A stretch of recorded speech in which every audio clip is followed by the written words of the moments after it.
everyone, and welcome to episode 7 of the Cincinnati Cabinet of Curiosities presents Hometown Haunts. I'm your host, Kat Klockow, and tonight we have Christina Wald. Hi, Christina. Yay! And Jen is out tonight because she just had surgery. So let's all send her good, positive vibes that she heals quickly. Yes. We want her feeling good and on next week's episode. Yes. Yes. I miss her shocked face whenever we tell her anything slightly spooky. I know. We'll miss her commentary this week. Yeah. So if you aren't already, please like and subscribe to this. I wanted to call it a station, to this YouTube channel. We are trying to get our numbers up so we can get a vanity URL that makes us easier to discover. Also, let your friends know about us. You can also follow us on Twitter at cincycuriosities and on Instagram at cincycuriosities. And if you have your own hometown haunt to share, you can send that to cincycuriosities@gmail.com. I assume we're going to just pop that up in the video, like down here. It's actually in the notes. So, Christina, please give us an update on our Kickstarter campaign. Well, it's over. Yay! Yeah. As of 10 a.m. Eastern Standard Time today. And it really exceeded all of our expectations. We were very pleased. It did really well. Yeah, we thought we were going to meet our second stretch goal. We were 180 short, but still, that's incredible. No, that was incredible that we reached just one stretch goal. I was extremely ecstatic when we funded, and then we hit that first stretch goal, and it was so close to the second, but I think all of us were getting through Kickstarter fatigue. Well, I mean, that's the thing. We were just talking before we went live that you actually have the option to run it for 60 days, but I don't see how you could handle it. I mean, it's just too much. I mean, I would even be happy doing like a 20-day one next time. I just backed what they called a quick starter, which was only 2 weeks. They said you can do them shorter. And from what I understand in all the reading that I was doing, it doesn't necessarily mean you make less. Right. Because if you say we're running for 60 days, most people are like, oh, well, then I don't need to pledge today. But if you say we're running for 2 weeks, then, they're more likely to act. And, hopefully next year when we do this, we'll have people that want to read the second issue and we'll, pledge that like the first issue enough to get the second. Yeah. And plus I won't be as noob. I was a noob this time. We were all new to this. So yeah, I mean, I had a couple friends that were super helpful. My friend Steve Bryant, who's running a Kickstarter for his comic The Catch right now.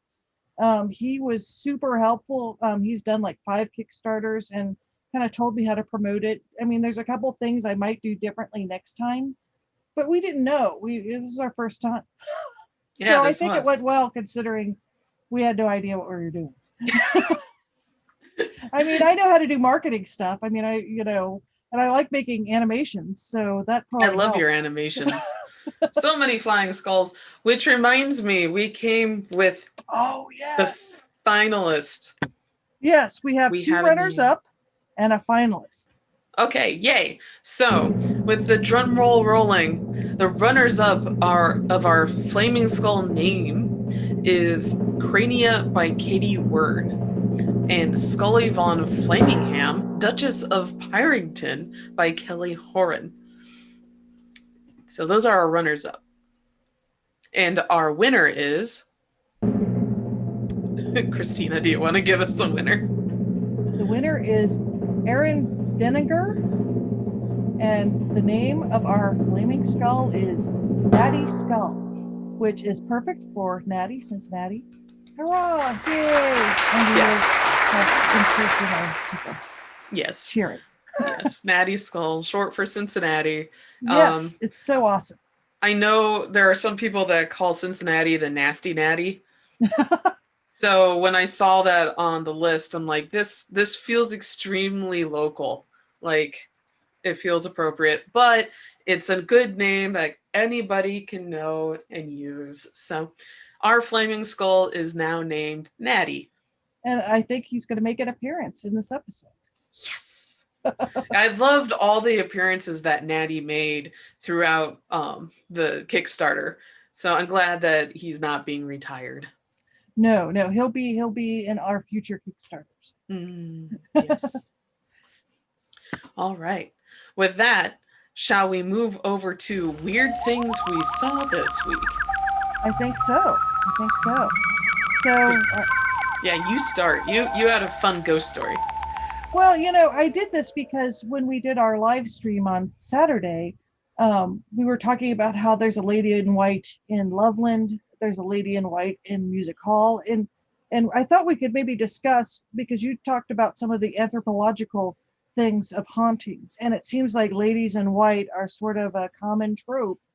Perhaps it's because it's a slightly, if you think about a apparition and it's kind of fuzzy, lady in white's probably a natural assumption.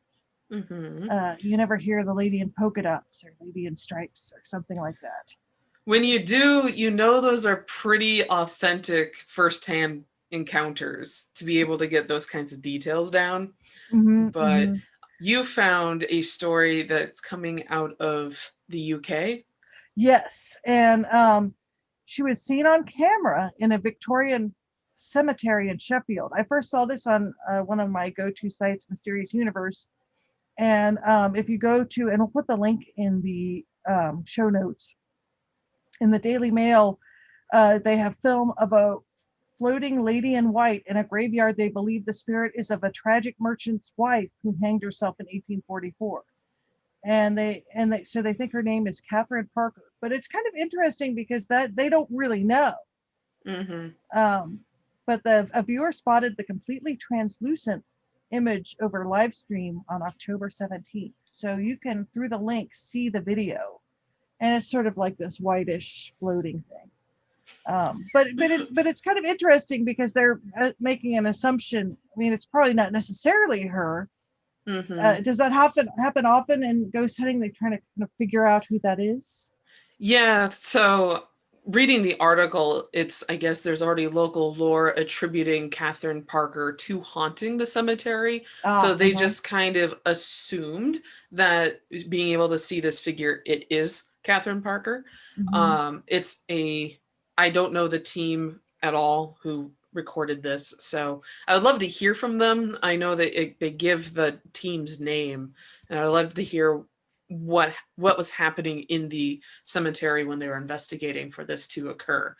But there are lots of either lady in white or gray ladies, or even the brown lady of, oh man, I just forget which UK estate it's at. Or even the pink lady. There's different colors, of course, but it's an interesting phenomena where it's basically a residual haunting, being that it's not necessarily intelligent, meaning that you can't interact with it. It's basically history being played on a loop. Like a hologram or something. Almost like a hologram, yeah. Princess Leia coming out of R2-D2 type of thing. Anne Boleyn is said to haunt the Tower of London as kind of a white lady. People will see her with or without her head, and it's residual around her death date. And then you also have white ladies and gray ladies that will be interactive, like the one that was in the cemetery.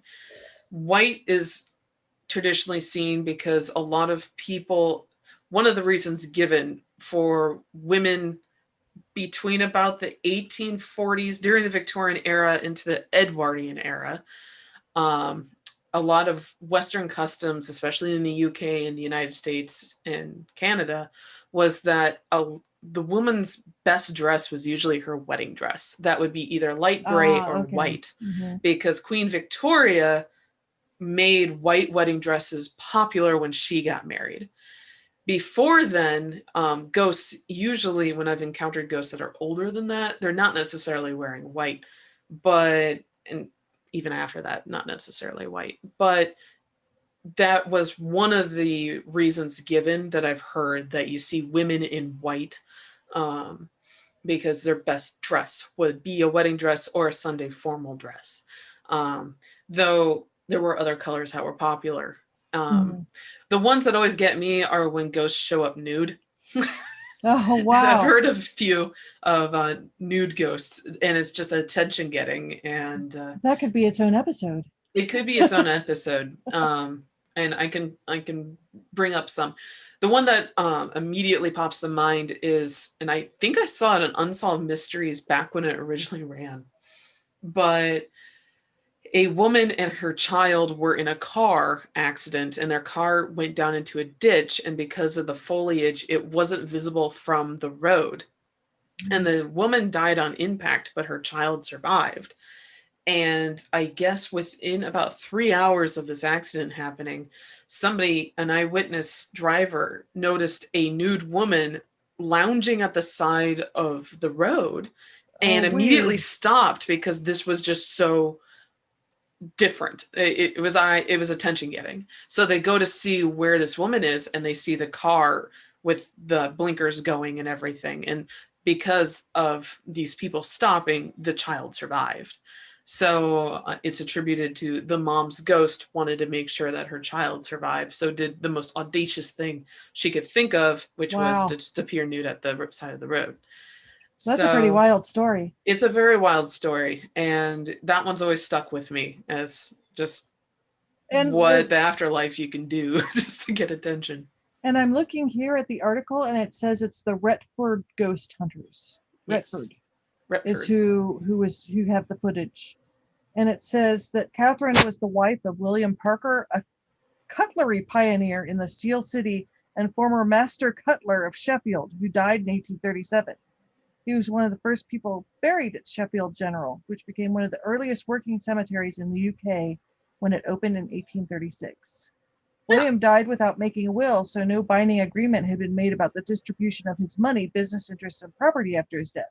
It left wife Catherine destitute, and she was forced to bring up the couple's 5 children alone while managing her late husband's affairs. Oof. She died by suicide in 1844, and the inquest into her death noted that she had immense anxieties and much to manage. A poor woman. I know, it sounds really terrible. The graveyard looks really delightfully spooky in the pictures, so people should go check it out. Yes, and if you're part, was it the Retford Paranormal Team? Yes. If you're a member of the Retford Paranormal Team, please get in touch with us at cincycuriosities@gmail.com, or sorry, cincycuriosities@gmail.com. We'd love to talk to you about this very interesting event. I know. And also really just cool. the hauntings that are happening around there, because that sounds fascinating. And Ohio, we have lots of fascinating stuff, but nothing quite like that.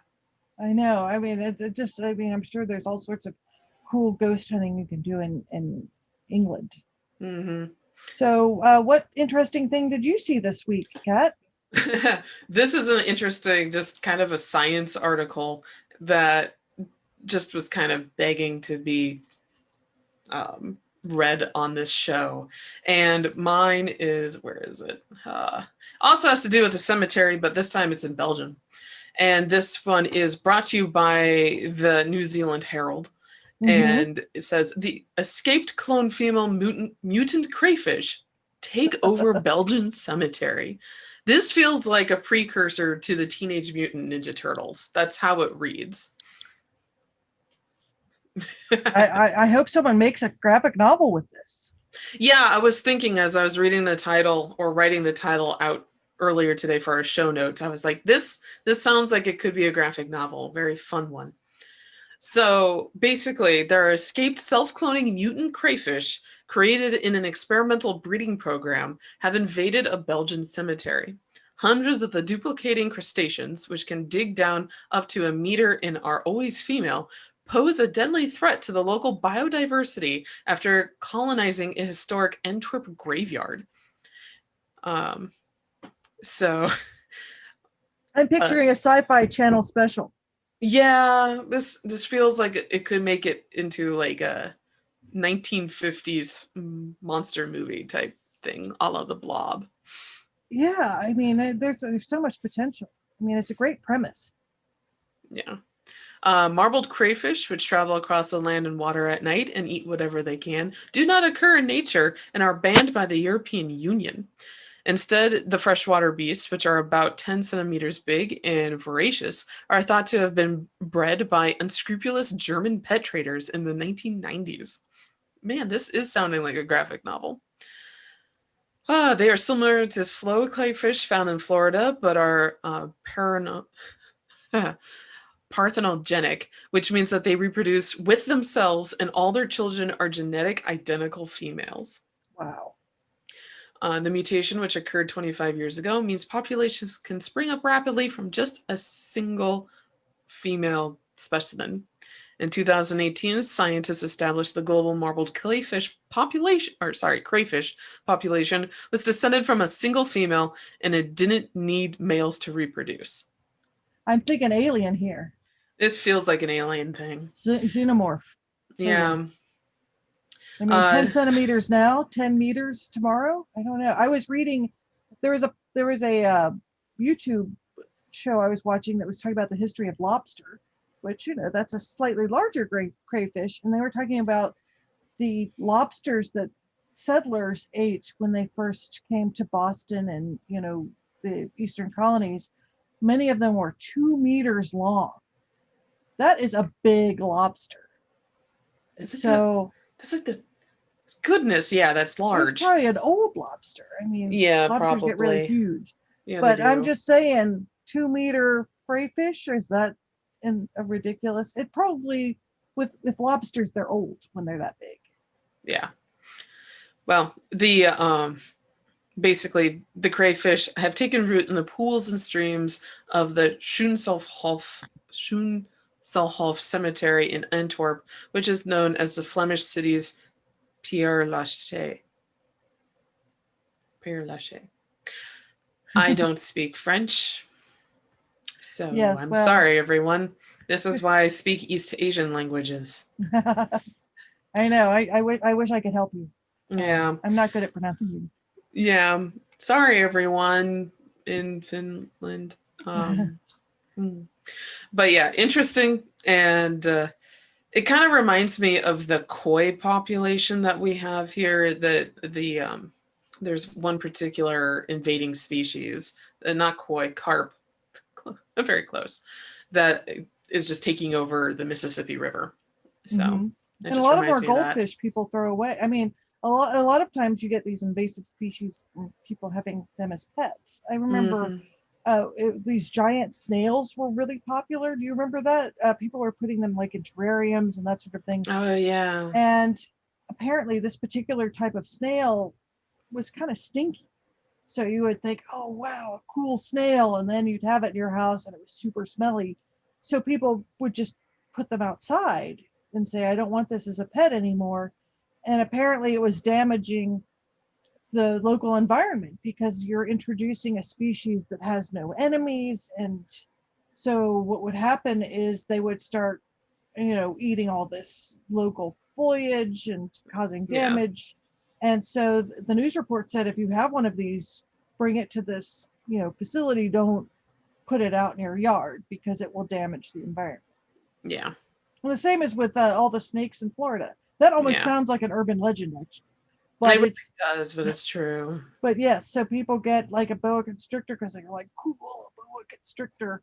But then when it gets to be 30 feet long and it's trying to eat your cat, people are thinking, well, I don't want this anymore. So they just dump them in the forest. And apparently they're not indigenous to that forest. And they were pretty big apex predators.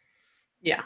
They pull at least a few really long ones out every year from the Everglades. Mm-hmm.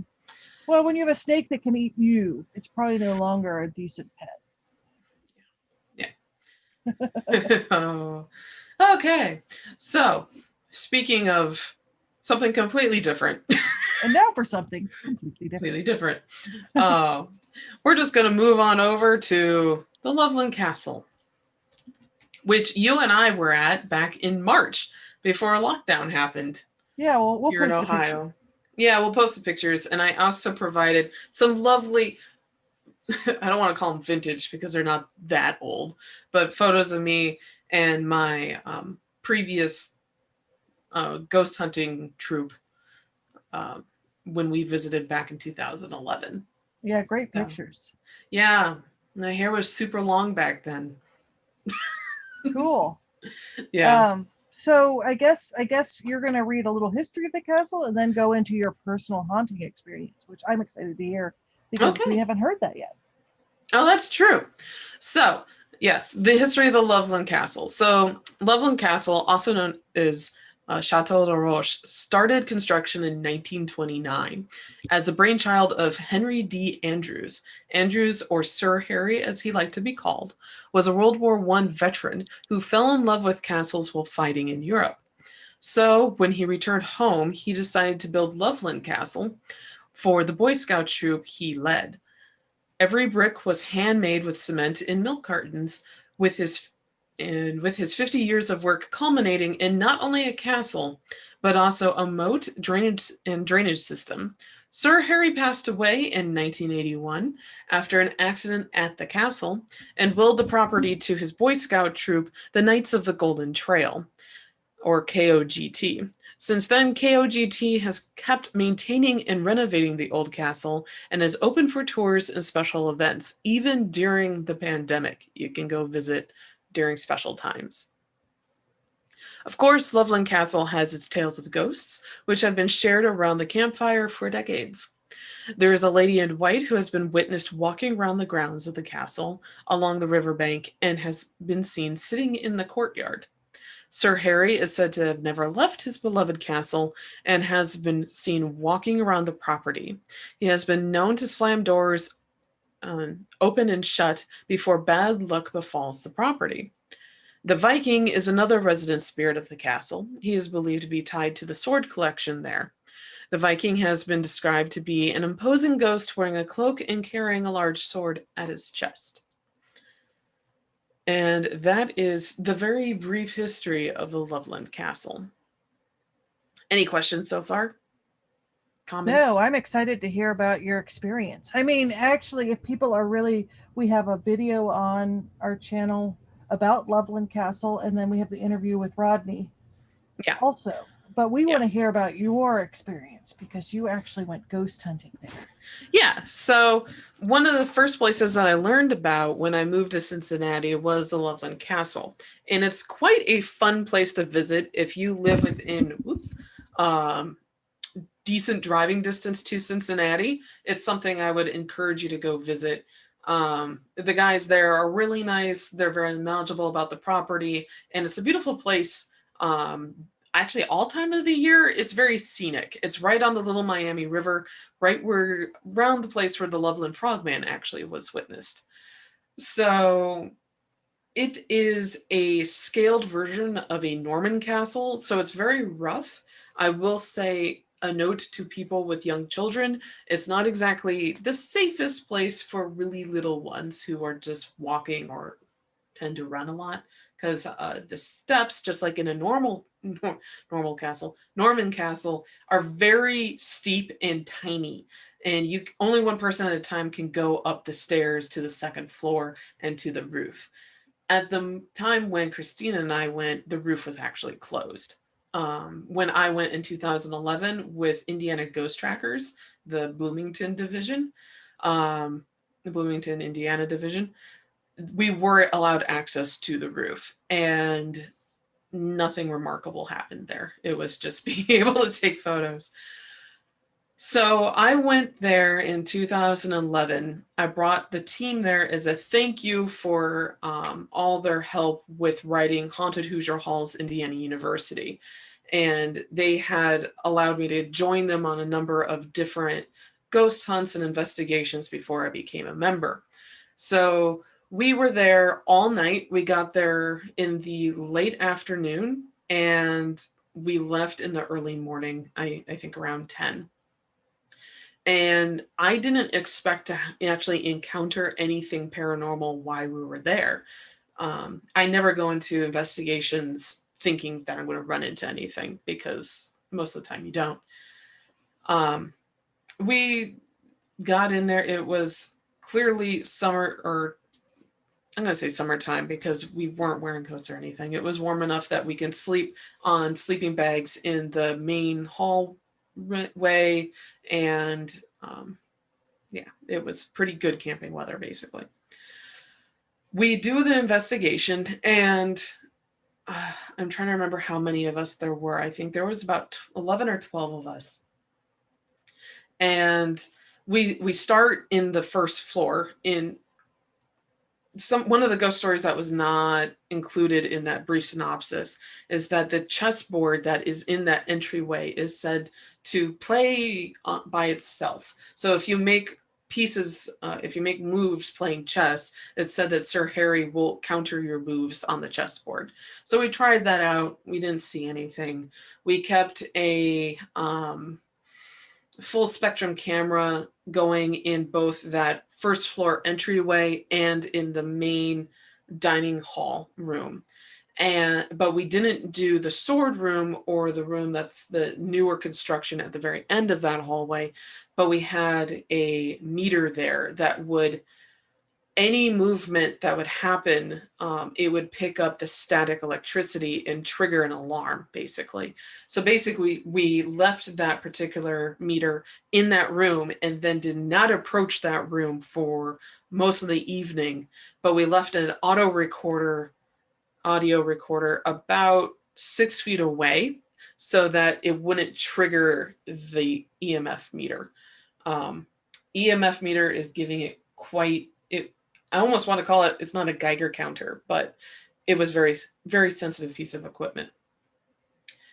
And I also brought my big green laser wall array so that we knew that there were supposed to be shadow people walking around in the, basically, I guess it was the armory or the sword room where all the knights or the suits of armor are located, as well as a bunch of different artifacts of knives and swords from around the world at different time periods. They either have replicas or they have the real thing on display there, safely on display.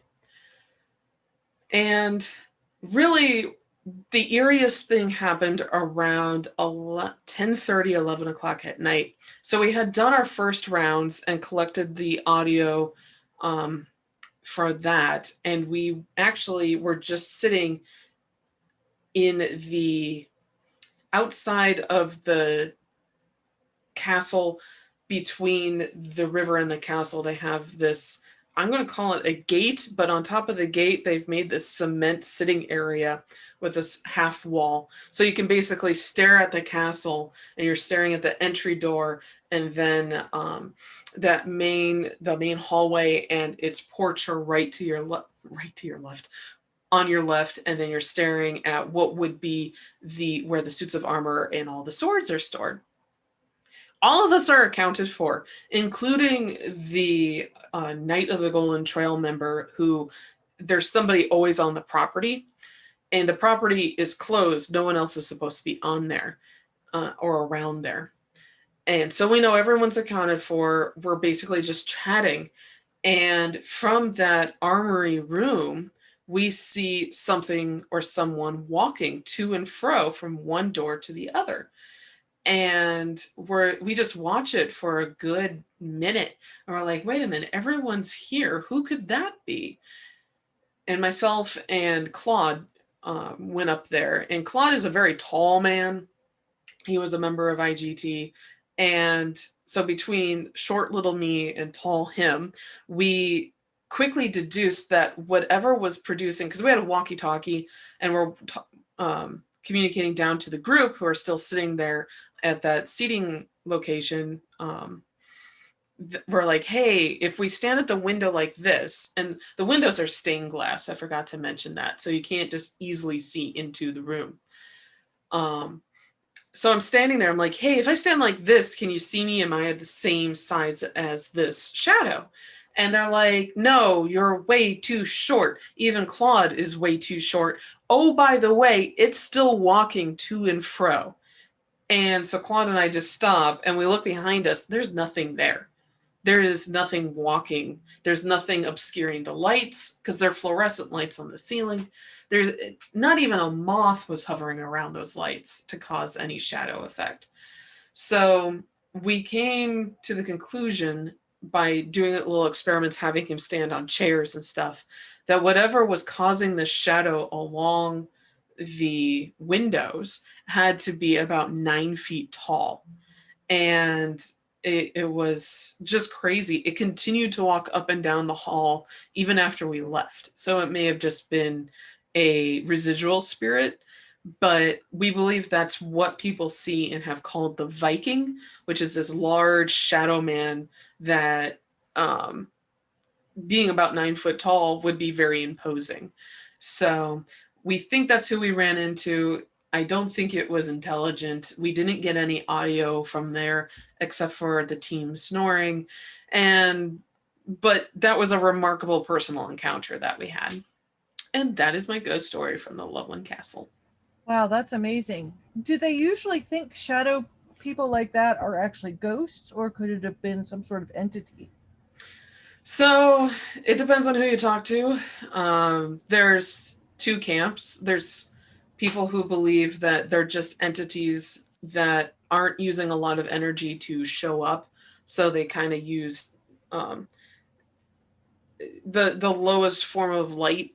This is, of course, the hypothesis is that they're going to show up as black because they can still kind of soak up the light around them, but not use a lot of energy that they may carry themselves from whatever dimension they're in. And then there's some people who believe that shadow men are demonic because that's the only reason why they could be showing up as black. And some have been reported to have red glowing eyes. And so those are the two large camps that shadow men kind of fall into. I'm one of them that believes that they're still human and they could be non-human entities, not necessarily demonic, that just show up that way. I've been at Mansfield Reformatory and you can walk through the hallways. I know the infirmary, which is on the 4th floor above the bullpen, above center. You can spot shadow men walking to and fro in front of you. I've been in the chapel in that place and I had a shadow person walk right up to me and stand like about a foot from my face. Couldn't see past them, but I could see everyone in the room around it. Do they seem to be aware of you? Like we had talked about, sort of like the lady in white being almost a recording or a hologram. What is the feeling on these? Like when it came close to you, was it trying to interact with you? I will be honest, I think all the shadow men I've seen through the years I've been investigating have all been intelligent haunts. So like the one that came up to me in Mansfield seemed very purposefully came up to me and tried to intimidate me by standing right next to me. I don't know if he was a previous inmate or maybe an officer. I got the impression that he was older, so he would have been an officer because at Mansfield Reformatory, most of the people that were there were young men between like 14 to 20. Mm-hmm. And this guy was clearly, I got the impression, older than me. So, and I was older than 20 at the time when I went there. So, but they could be residual. It could be just the Viking that is there protecting the place and just stalking us to make sure we weren't vandalizing the area. There are stories about Sir Henry or Sir Harry. Oh man, is it Harry? Harry, thank you. I always do that. Because I used to ghost hunt with Harry all the time, Henry all the time, and now it's Harry. So one of the times, I think it was the sump pump that went out at Loveland Castle. And suddenly all the doors in the building, or at least specific ones, started opening and closing on their own. And that got the attention of the knight who was staying there that night. And they found the basement flooding basically, and were able to stop it from flooding any further. So he was warning them. Yeah, and I'm not surprised for somebody who would have hand built that place, for making sure that it didn't get damaged.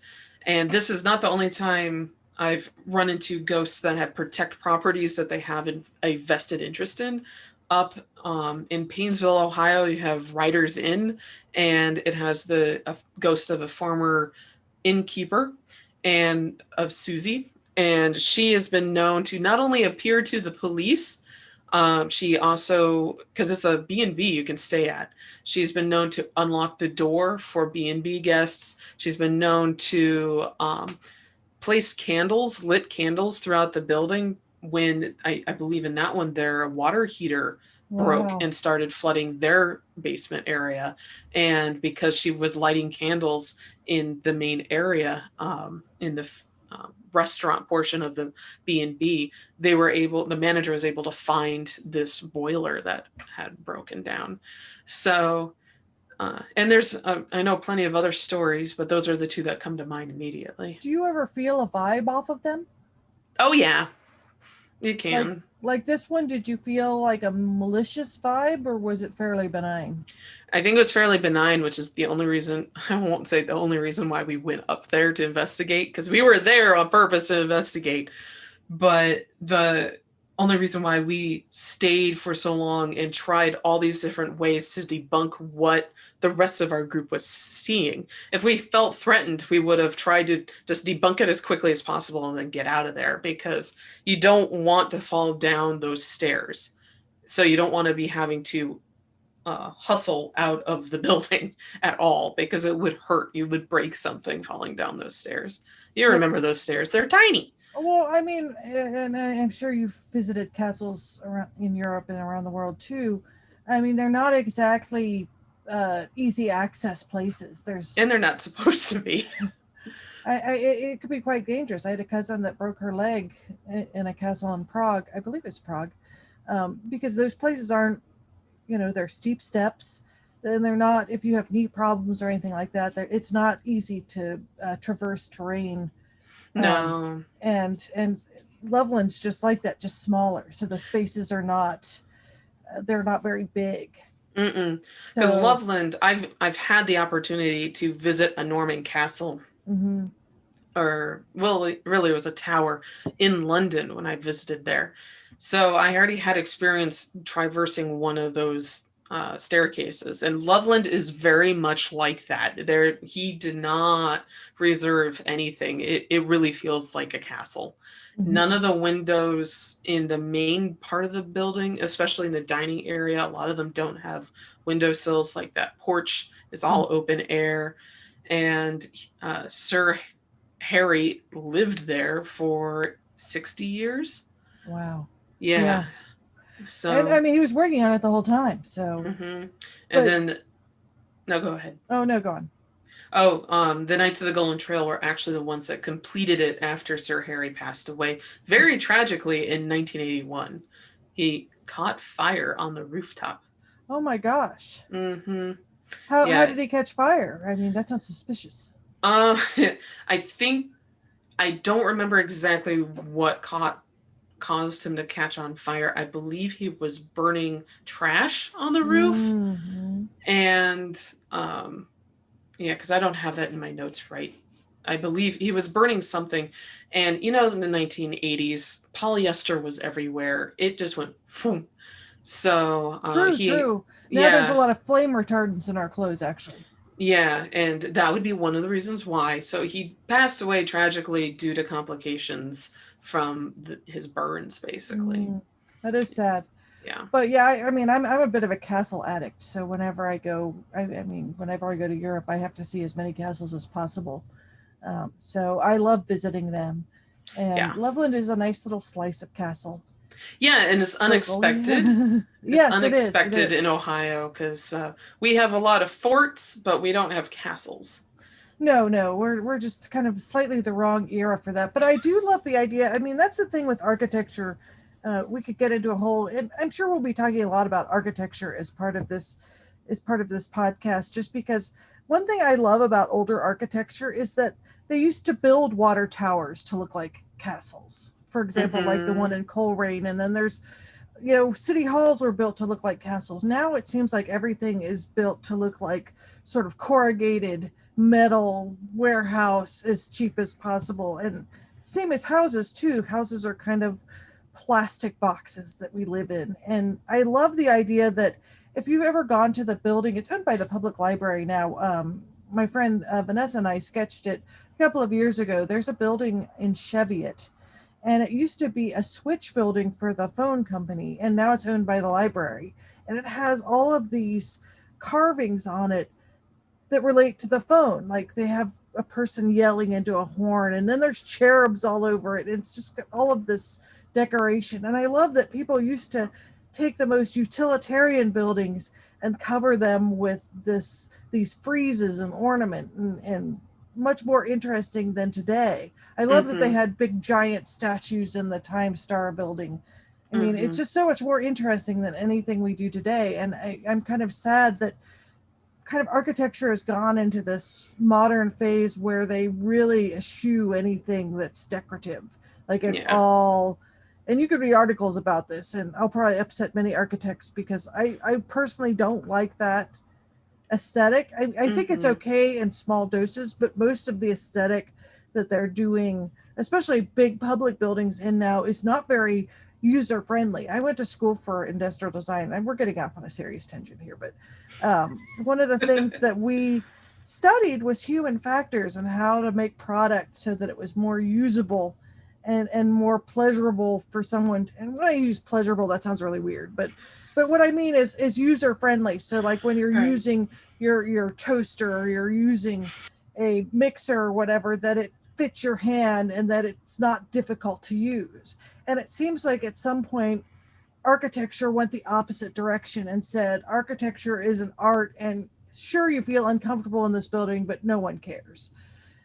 You know, and that's why we love castles and old buildings, because they just feel so homey and they feel like it's part of our heritage or something. I don't know what it is. I mean, and that's why I think I love castles and old houses and old buildings, because they're just so random. Like the spaces are so interesting, and there's something about them that is just really appealing.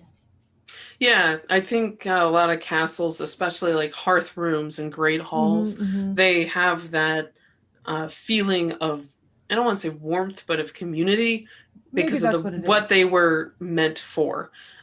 Ironically, a fun castle that I visited here in the United States, I also encourage people to go visit it, is Smith's Castle in I think it's North Kingston, Rhode Island. Have you ever heard of this place? No, but it sounds interesting. It is the only location in the United States where somebody was hung, drawn, and quartered.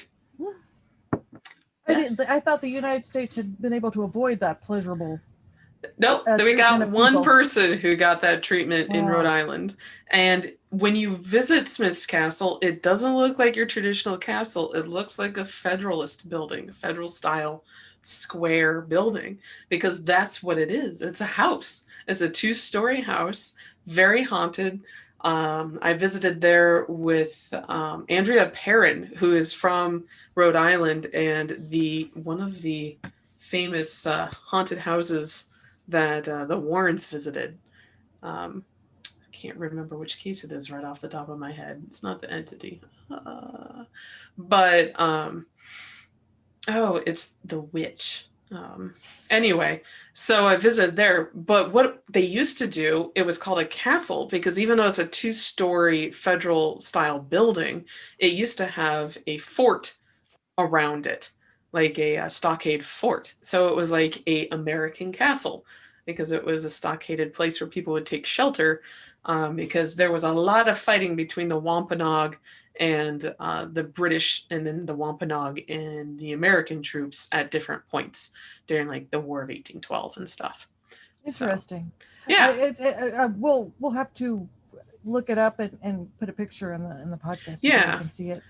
But that sounds so. It looks like a castle, but you said it's less ornate. It doesn't look like your traditional idea of a castle, because it's very much a colonial house that once was surrounded by stockade fencing, and it was where a trade store, not trade store, but like a general store was.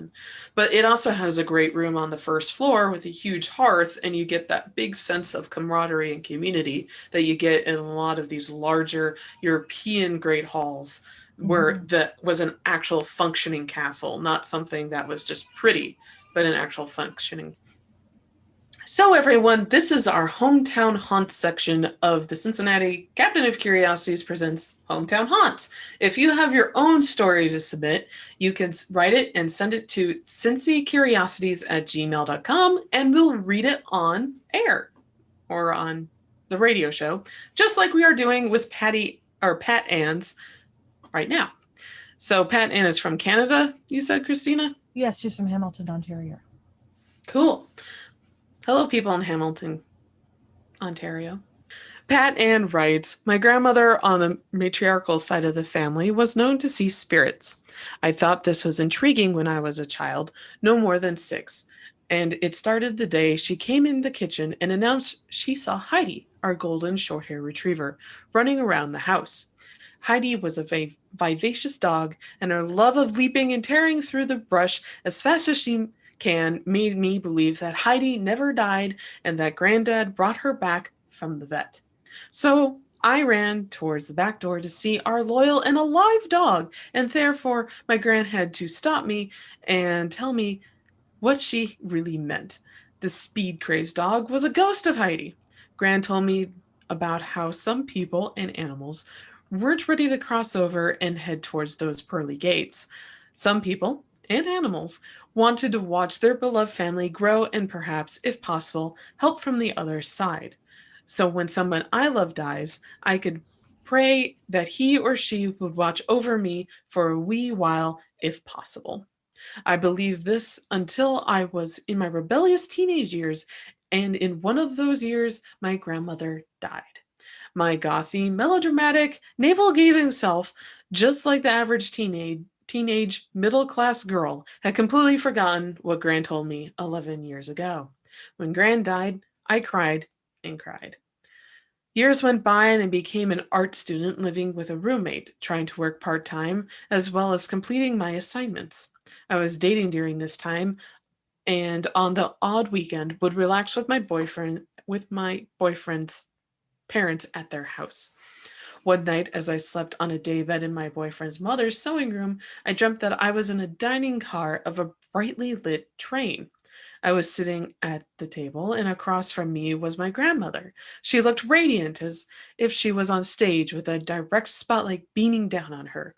I felt this radiance as a kind, warm glow as we exchanged conversation, all the while as the train clicked and clacked along the rails. It was magical. After a couple of conversations, to which I cannot remember what they were about, my Gran took my hands and told me that it was time for her to leave and I was to stay on the train and continue my journey. I began to fret. I was not wanting her to leave me, and I told Gran that I needed her, but she just stood at the dining car's exit, looked back at me with a glowing smile, and told me that everything in my life will be fine and it's time for her to move on. Then my Gran, who I hadn't been in her presence since the day before she died, walked onto the platform and waved me goodbye, and the train slowly crawled away. I cried and cried. I woke sobbing and sat up in the daybed as I was thinking about the dream. I couldn't get to focus on it. The house came alive with flickering lights and eerie sounds.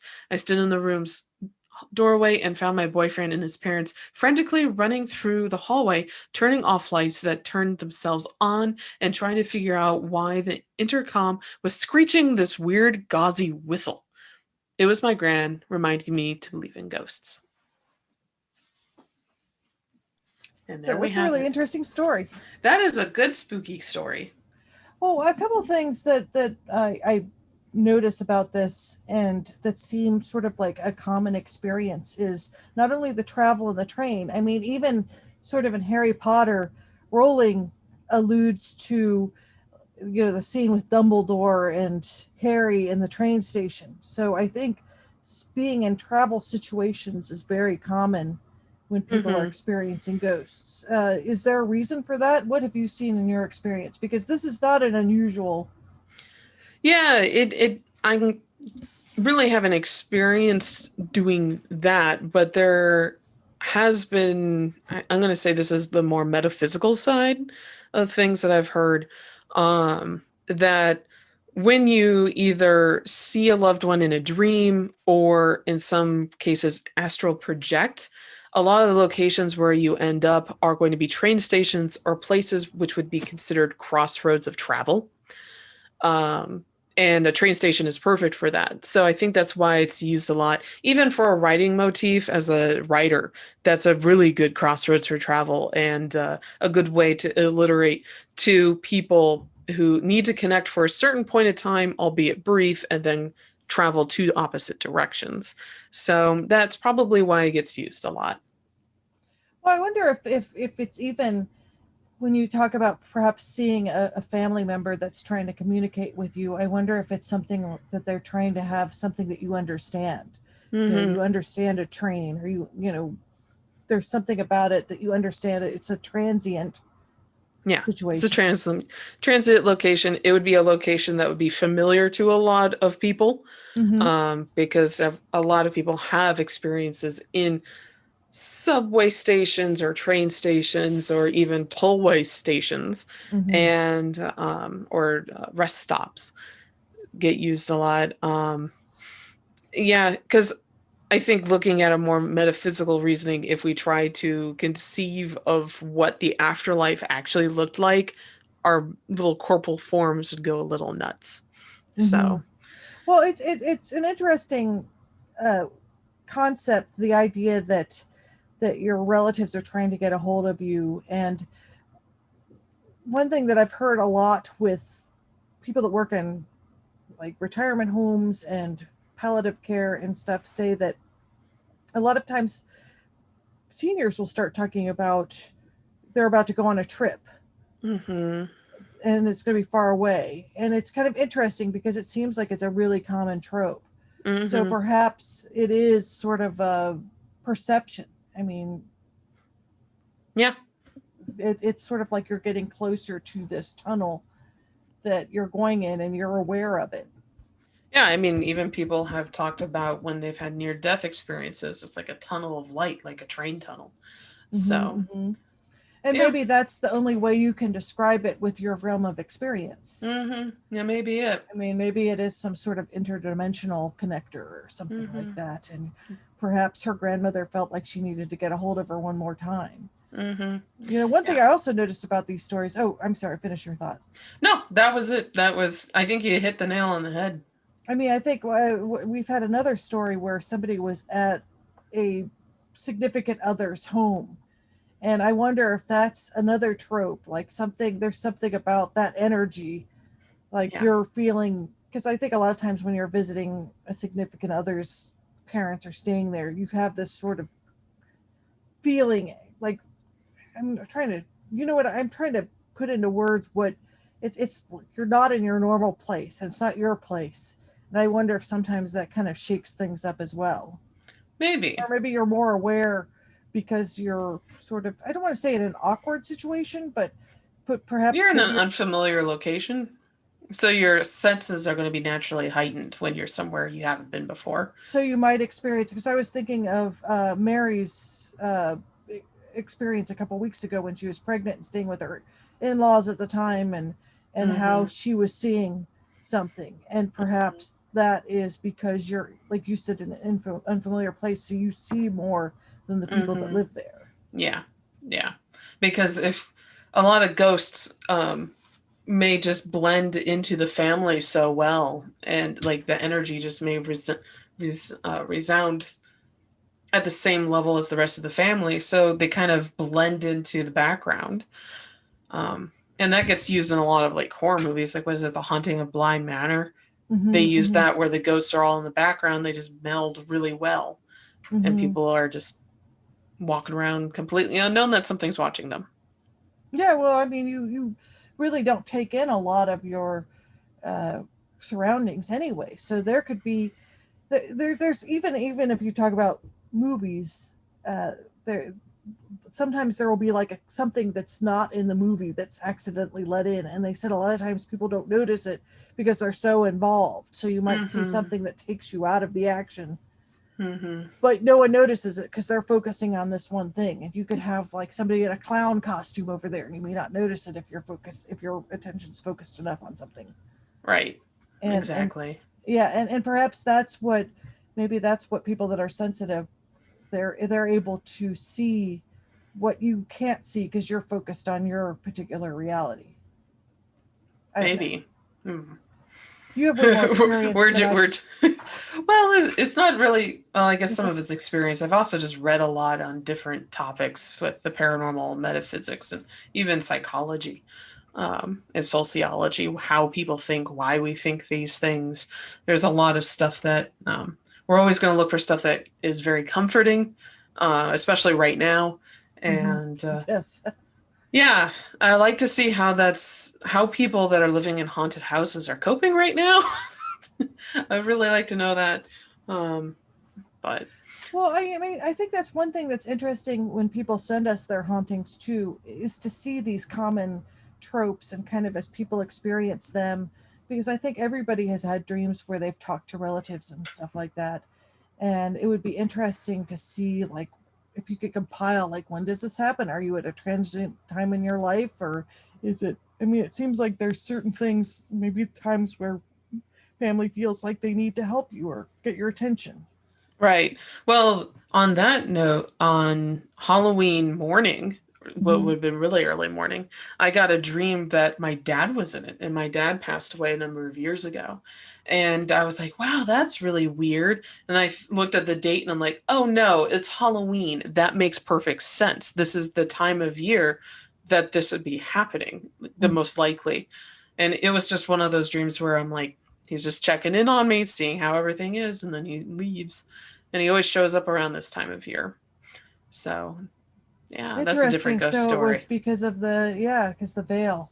The veil is really thin right now, and that's why we have Halloween, was it Samhain and De los de los Muertos. So that's interesting, because I think I had and I don't remember that much about it, but I had a dream about my dad and my grandfather on my dad's side, like yesterday morning. That would make sense.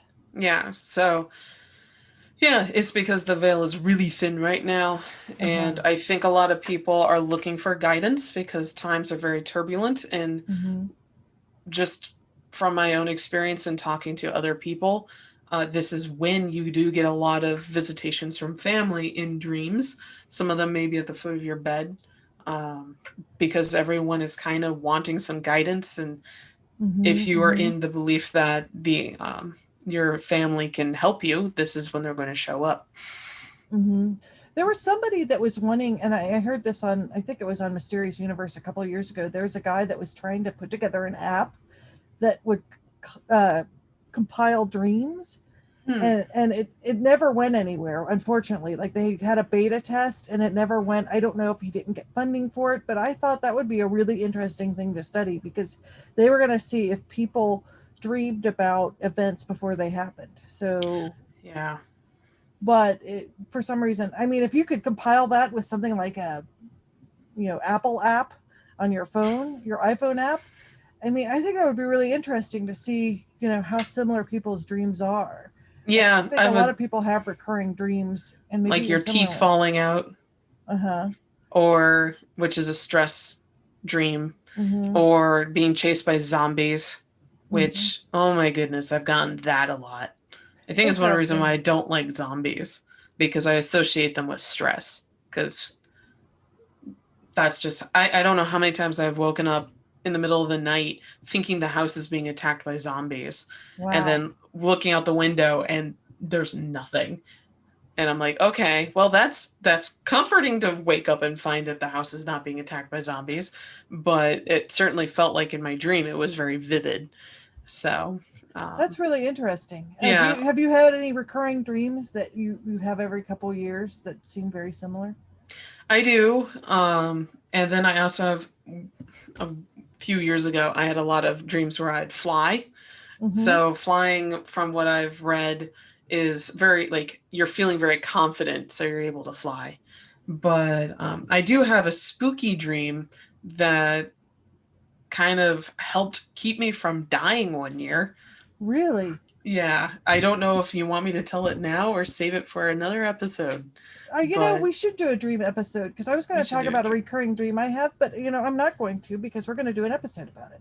Why don't we do that next week? Because I think we're at the end of our time, and we want to have. We don't need to talk about it all now. We have other episodes. We'll do a dream episode. We'll do. And people can tell us their recurring dreams. Yes, yes. I'm going to make this little note right now. Yeah. And then let's make next week a dream episode. Oh, what an excellent idea! We'll do it next week. So thanks for joining us for another fascinating week of the Cincinnati Cabinet of Curiosities. I'm your host, Kat Klockow. With me is Christina Wald. Jen Kohler is not with us this week because she is out for surgery. She's recuperating. So yet again, please send her positive vibes and feelings and thoughts her way for healing. If you'd like to submit your own story to the Hometown Haunting segment, you can reach us at cincycuriosities@gmail.com. You can also find us at Cin Cabinet Curio on Twitter and Cincinnati Cabinet of Why do I keep doing that? Cincy Cabinet of Curiosities on Instagram. Also, you can find us at Cincinnati Cabinet of Curiosities on YouTube. Please like, subscribe, and ring that bell for new episodes. They usually pop up every Wednesday morning at midnight. And thank you, Christina, and your wonderful editing for that. One last thing. Thanks, everybody that supported our Kickstarter. We love you all, and we really appreciate your support. Yes. We cannot wait to send the book out to you. Yes. Yes, that's very exciting to share all of that. So thank you for all of us over here at the Cabinet of Curiosities. Have a wonderful week and keep it spooky. Yay. Bye.